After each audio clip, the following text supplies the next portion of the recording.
My name is Nora Bennett. I am 30 years old. And a few weeks ago, I heard my own. It was standing in the hallway holding a mug of coffee when his voice cut through the air from the living room. Your brother's in-laws are elite. You'll humiliate us. Do you understand, Nora? Don't ruin the first. He said it like I was a problem to be managed, not his daughter. My brother had just gotten engaged to a millionaire heir, the kind of woman you see in glossy hotel magazines, and suddenly my messy data nerd life in Austin was a threat to their shiny new image. They did not care that I spend my nights rebuilding hotel revenue models and fixing broken booking systems. To them, I was just the awkward girl who asks too many questions at dinner and never knows what fork to use. So, they packed suitcases full of designer outfits for a New Year's Eve engagement party at a luxury resort, I was told to pay. Those same elite in-laws had been working with me for months under a different name, trusting my numbers to save their business. And on the night they tried to hide me, those in-laws ended up staring at a framed photo, recognizing my face, and screaming my name in front of everyone. Have you ever been treated like the family embarrassment only to find out you're the one holding all the power? Stay with me, because the way this party flipped from humiliation to payback is something you'll want to hear until the very end. I did not grow up thinking I was embarrassing, and as a kid, I just thought I was different. While other kids at our family barbecues ran around the yard, I was the one sitting at the plastic table counting how many hot dogs people took and wondering why Uncle Mike always left early. I asked questions that made adults uncomfortable. And why do you invest in that company if their debt is so high? Why do you say we're fine with money if mom works 2 jobs? People laughed, then stopped inviting me into conversations. My parents, Thomas and Karen Bennett, would pull me aside afterward. Nora, can you please just be normal for once? Smile, talk about school, and don't interrogate people. Meanwhile, my older brother Ethan was everything they wanted. He knew exactly when to laugh, when to compliment someone's watch, when to ask about golf.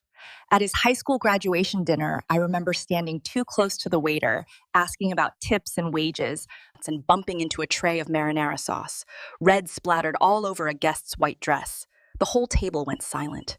My mother's face turned the color of that sauce. Thomas grabbed my arm so hard it hurt and hissed. This is exactly what I mean. You don't belong in these settings. After that, I stopped trying to fit in at their kind of party. Instead, I buried myself in numbers. In high school, I taught myself spreadsheets for fun. In college, while other people were posting pictures from frat parties, I was running A/B tests on website layouts for a tiny bed party and breakfast that couldn't afford a real agency. I studied business analytics and computer science, discovering that where I could take messy data and turn it into clean answers. Hotels and guest houses started coming to me with the same problem. Too many empty rooms, not enough guests. I would sit in my tiny dorm room, staring at charts at 3 a.m, tweaking prices and ad strategies until the graphs finally turned upward. Back home in the suburbs of Austin, though, none of that mattered. When I mentioned landing my first client, my mother smiled politely and said, "So, you're still doing that online thing?" My dad waved it off. "It's just temporary. She'll get a real job eventually." Ethan, on the other hand, went straight into law after college, joined a corporate firm, and instantly became the golden boy again. My parents introduced him to everyone as our future partner at a big firm in Dallas, our pride and joy. I showed up to family dinners in jeans after a 12-hour day consulting for 3 small hotels at once, my mother whispered. And could you at least pretend you're not working from your bedroom? At some point, something in me snapped. If they were never going to see my value in the room, I would build it quietly outside the room. I registered my own small consulting business, and Bennett Analytics, and started saying no when my parents tried to drag me to parties where I knew I would be the punchline. I chose data over dinner tables, dashboards over polite small talk. And while they were busy polishing Ethan's image, I was slowly learning something they had no idea about. In the right hands, numbers can change the fate of an entire company. The question was, what would happen the day my numbers collided with their obsession over status? Yeah. The first time Harrington and Vale came into my life, it was because someone else was desperate. Yeah. I was in my apartment 1, sticky Austin afternoon, half asleep over a spreadsheet, when an email popped up with the subject line, "Current mid-size resort chain in trouble. Can you help?" A small agency I had freelanced for before was panicking. They had a client whose bookings had crashed after the pandemic, a luxury brand with big marketing budgets and even bigger expectations. They needed someone who could make sense of the mess fast. That client was Harrington and Vale Resort, and though at that moment it was just a logo and a name and an attachment. A few hours later, my phone rang. "This is Graham Harrington," the voice said, measured but frayed at the edges. "We've been told you can pull numbers out of the fire." I sat up a little straighter. "No camera," he added quickly. "Our connection is awful right now. Let's just keep this on audio." That was fine by me. I liked not being seen. Over the next hour, he laid it all out. Their flagship properties were half empty. Competitors were eating their market share. And the last agency had burned through a 7-figure budget with almost nothing to show. "We need someone who actually understands data, not just pretty presentations," he said. "Can you dive into our systems, tell us what's broken, and fix it?" I should have been intimidated, but what I felt was something else entirely. Clarity. This was just a very large version of the same puzzle I had been solving for years. I asked for access to their booking system, ad accounts, website analytics. Within days, I was combing through years of numbers, spotting patterns no one on their team had noticed. Their pricing was static in a market that had become insanely dynamic. Their ads were targeting the wrong age E groups in the wrong cities. Their website was bleeding potential guests at the checkout step because the mobile form was a nightmare. So I built a plan. We tested dynamic pricing tied to demand curves, shifting rates by tiny percentages based on seasonality and real-time searches. We shut off half their useless ad campaigns and rerouted the budget into high-intent search traffic and targeted social audiences. I mapped out packages for remote workers, station families, people who wanted long weekends within driving distance instead of international trips. It was riskier than the safe reports they were used to seeing. And I told them that. Graham paused on the phone, then said, "If your numbers are right, we have nothing left to lose. Do it." For the first round of tests, I even put some of my own consulting fee on the line, structuring part of it as performance-based. If I failed, I would make almost nothing. If it worked, both of us would win. The first month, the graphs moved a little. The second month, they bent hard upward. Booking rates climbed, revenue followed, and even the board stopped breathing down Graham's neck. He called me late one evening, his voice lighter than I had ever heard it. "You have no idea what you've done for us, Nora. Our team is putting together a case study wall at our main resort to celebrate the turnaround. We want your face on it, your name, everything." On the internal mock-up, they emailed me. My photo sat there in a gold frame with the caption, "Data and Growth. Strategist Nora Bennett." I closed the file before I could think too much about it. To me, it was just one more quiet win no one at home needed to know about. What I didn't realize then was that the same revived resort chain would soon host a glittering charity gala. And at that gala, my polished older brother, Ethan, would meet a woman named Elia Harrington, the millionaire heir my parents would fall in love with long before they ever accepted me. Ethan called me about 3 months after that first big turnaround for Harrington and Vale, his voice bright in a way I recognized from every time he thought I was leveling up. "Hey, you free to grab coffee? I have news." We met at a sleek spot downtown and the kind of place with concrete floors and overpriced cortados. He walked in wearing a tailored suit even though it was a Saturday, that easy smile plastered on his face. I could tell before he said a word that whatever he was about to tell me would make our parents very, very proud.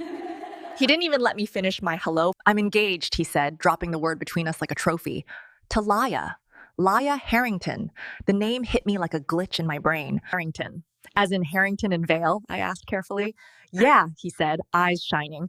"Her family owns this insane resort empire. They host charity events and political fundraisers like all the time. Dad is freaking out in a good way." I forced a smile. I had spent months inside that empire's numbers, saving them from collapse, but in Ethan's world, I was always 10 steps behind whatever image he was curating. "That's great," I said. "I'm happy for you." We talked for a while about the proposal, about the ring, about how our parents reacted. Of course, they were thrilled. This is the kind of connection they'd always dreamed of, the gilded doorway into the world they admired from magazines and TV. It wasn't until Ethan finished his story that his expression shifted, as if he'd been saving the uncomfortable part for last. So, there's a New Year's Eve engagement party. He began tracing the rim of his cup at one of Laya's family resorts. It's going to be huge. Her parents are inviting donors, business partners, a couple of politicians. It's a big deal. I nodded, waiting for the part where he asked if I needed help booking flights or choosing a dress. Instead, he cleared his throat. "Look, Nora," he said, and my stomach went cold. "I think it's better if you sit this one out." I stared at him. "Sit it out? It's your engagement party." "It's a very particular crowd," he said slowly. "Yila's parents, their friends, they're not used to a certain environment. You know how you get in those situations." "How I get," I repeated, my voice sharper. He lifted his hands like a shield. "You ask those heavy questions. You make people uncomfortable. You don't really play the game. Dad thinks it might be too stressful for you." Too stressful for me or too embarrassing for you? I asked. He winced, which told me everything I needed to know. Ethan, I work with hotels and resorts for a Living. I wanted to say, I know more about the kind of people you're trying to impress than you do. But he just kept talking. "We only get one shot at a first impression with Laya's family. They're elite, Nora. They're used to certain manners, certain optics. Mom and Dad are already nervous. They think it's safer if you don't come. Safer like I was some unpredictable storm that might ruin his big night." I laughed, but it came out flat. "So I'm not invited to my own brother's engagement party because I don't fit the optics. He couldn't meet my eyes." "It's not like that," he muttered. "We'll have a smaller family dinner later. Just us. You know I love you, right? You know this is just strategy." When I got home, my parents were in the living room, voices low and urgent. I stopped in the hallway unseen. "Your brother's in-laws are elite," Dad was saying. "We can't risk Nora rambling about money or calling out someone's business model. She'll humiliate us." "She doesn't mean to, but this could be Ethan's doorway into something better. We can't let her ruin it." The words landed harder than any physical slap. Upstairs, my laptop was still open on a dashboard from Harrington and Vale, the same logo that would be embossed on the invitations to Ethan's New Year's Eve celebration. They were terrified I would embarrass them in front of the very people whose fortunes I'd helped rebuild. I closed my eyes and took a slow breath. Fine, I thought. If they want to hide me, let them. They have no idea how small their version of this story really is. They think this party is about optics, but they don't realize that somewhere in the middle of all that champagne and glitter, my name is already hanging on their in-laws' walls, waiting to blow their perfect little strategy apart. New Year's Eve came faster than I wanted it to. The week between Christmas and the 31st felt like limbo, like the world was holding its breath. My parents were buzzing around the house talking about flights and outfits and what gift would be appropriate for the Harringtons. Ethan sent me a picture of the invitation once. All gold foil and embossed logos. "Wish you could come," he wrote, as if that decision had not been mad without me. On the morning of the party, I watched them leave for the airport in their best clothes, my mother in a new dress she absolutely could not afford without putting something on a credit card, my father adjusting a tie he had bought on sale but pretended was designer. They waved, and I waved back from the doorway. The beautiful daughter who had been told to stay home for her own good. When the Uber pulled away, the house went quiet in a way that felt like a weight pressing on my chest. That night, Austin glittered with fireworks and rooftop parties, but I stayed in my apartment with takeout and my laptop open on the coffee table. I tried turning on a movie, but my phone kept lighting up. And photos from my mother of the resort lobby dripping in chandeliers, videos from Ethan of champagne towers, a live band, Laya walking down a grand staircase in a silver gown like she had stepped out of a magazine. In one clip, I could hear my dad in the background telling someone, "That's my son up there. He's marrying into the Harrington family." I stared at the screen until the images blurred. They were inside the world they had always worshiped, and they had done everything possible to make sure I was nowhere near it. So I closed the photos and opened a different window. The analytics dashboard for Harrington and Vale's year-end performance. Real-time booking numbers flickered across the screen. Rows of data reflecting reservations pouring into the same brand my brother was celebrating with while they smiled for pictures. I watched occupancy rates climb and revenue bars fill the lines I had helped bend upward, turning into bonuses and holiday parties for people who would never know my name. An email notification popped up in the corner of my screen. Subject line, year-end update and a special request.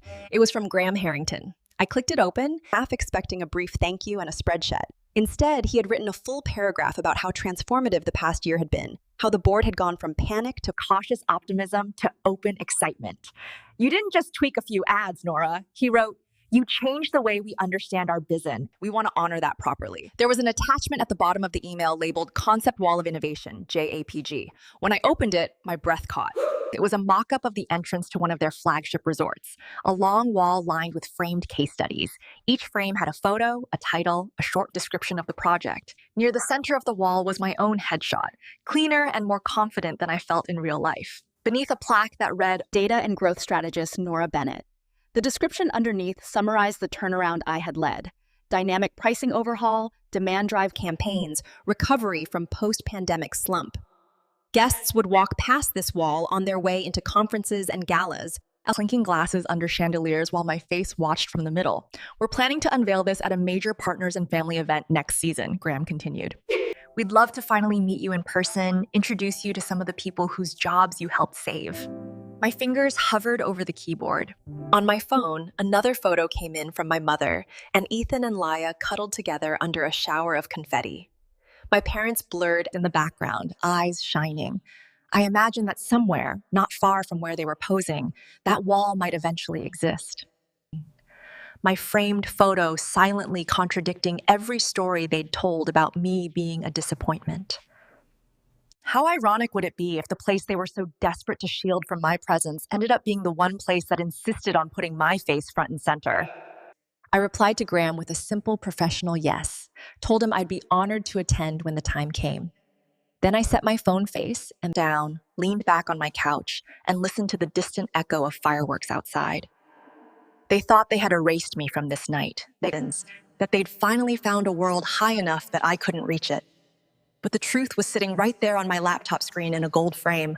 They just hadn't realized yet that the person they were so determined to hide was already woven into every corner of their precious elite circle, waiting for the moment the picture on that wall would blow their perfect image apart. The months after that New Year's Eve felt like someone had quietly turned up the brightness on my life. Harrington and Vale signed a long-term contract, then another, pulling me into meetings about expansion, new properties, even acquisitions. I was suddenly on late-night calls about opening resorts in California and the Caribbean. What would happen if they shoulder season? My days blurred into dashboards and strategy decks, the kind of work people in my world dream about. My bank account felt it too. Finally fixed the leak in my bathroom ceiling and moved into a one-bedroom apartment that didn't feel like it might collapse during a thunderstorm. I did all of that quietly. No big announcements, no social media humble brags. I knew exactly how my parents would react. They would smile, nod, and ask if I had thought about applying for a real job at a local office. Meanwhile, Ethan's life looked like a highlight reel and my mom sent me constant updates, photos of him and Laya at wine tastings, charity balls, luxury retreats. So can you imagine? Over Sunday dinners when I did show up, the conversation revolved around wedding plans and guest lists and how incredible it was that our family would soon belong at events where people wore tuxedos and talked about offshore accounts. Once over meatloaf, Ethan said Graham is bringing in some kind of genius consultant for their new data strategy. Guy's basically a wizard with numbers. If I play this right, I could end up working on some of those deals. I took a slow sip of water to hide my reaction. She said, "People who know how to make things happen." I wondered what she would say if I told her the so-called wizard had spent that morning arguing with, and that wizard was me. But I didn't say anything. Let them talk about proximity to power. I was busy building it. One afternoon in early fall, an email came in from Graham's assistant that made me sit up straighter. We're finalizing details for the Partners and Family Gala at our Miami flagship. She wrote, "It's both a celebration of this year's turnaround and an engagement gala for Miss Laya Harrington and Mr. Ethan Bennett. They'd like you front and center when we unveil the wall of innovation." Attached was the official invitation, embossed and heavy even through the screen. My name was printed near the top of the guest list under a section labeled Strategic Partners. My brother's name sat lower under Family of the Groom. For a second, I just stared. I hadn't heard from my parents yet about this event, but I could already imagine the conversation. They'd brag about being invited to an ultra-exclusive New Year's gala at Laya's favorite resort. They'd talk about how limited the guest list was, how only the right people were allowed in, and somewhere between the speeches and the champagne, they'd plan to quietly keep me out of the picture again. The difference this time was simple. The Harringtons were not inviting me as Ethan's awkward sister. They were inviting me as the person who had changed the trajectory of their business. He sounded genuinely excited. "We've been telling everyone about you," he said. "I can't wait to see their faces when they realize the person behind those numbers is real." I hung up, leaned back in my chair, and let the irony sink in. My family had spent an entire year trying, But at this party, in that glittering resort, there would be no hiding me. My face would be waiting for them the moment they walked through the door, framed in gold, my name etched in metal. They thought they were climbing into a world where I didn't belong. They were about to find out that world had been mine long before they ever stepped into it. The Harrington flagship in Miami looked exactly like the kind of place my parents fantasized about when they flipped through glossy magazines. Marble floors, towering palms, and oversized planters, the kind of floral arrangements that probably cost more than my first car. Staff in crisp uniforms moved like choreography, guiding guests toward the grand ballroom. I arrived early as requested. Seeing it made something twist in my chest. For once, my identity wasn't being minimized into she does something online. Just like the mock-up. Gold frame, soft lighting, each case study telling a piece of the company's survival story. My frame sat near the center. My photo, my name, my work. Graham and Celeste came over, all smiles and genuine warmth. They introduced me to board members, department heads, people whose livelihoods were tied to decisions I had helped shape. For the first hour, I forgot about my family entirely. I talked numbers and future plans and laughed at a CFO's joke about forecasting. I was in my element. Then I heard my mother's voice. It floated in from the lobby, high and nervous. "Oh, this place is wow. Ethan, look at that chandelier." I turned just enough to see them enter. My dad in a suit that suddenly looked cheaper under the chandeliers. My mom clutching a clutch bag like it might run away. Ethan and Laya walking ahead like they belonged there. My instinct was to shrink back, to move behind someone taller. But the staff had already been trained on who I was. One of them stepped forward, smiling at me. "Miss Bennett, can we get you near the wall? Mr. Harrington wants you close for the announcement." So instead of hiding, I found myself standing. They didn't see me at first. Their eyes were on the decor, the people, the promise of what this night meant for them.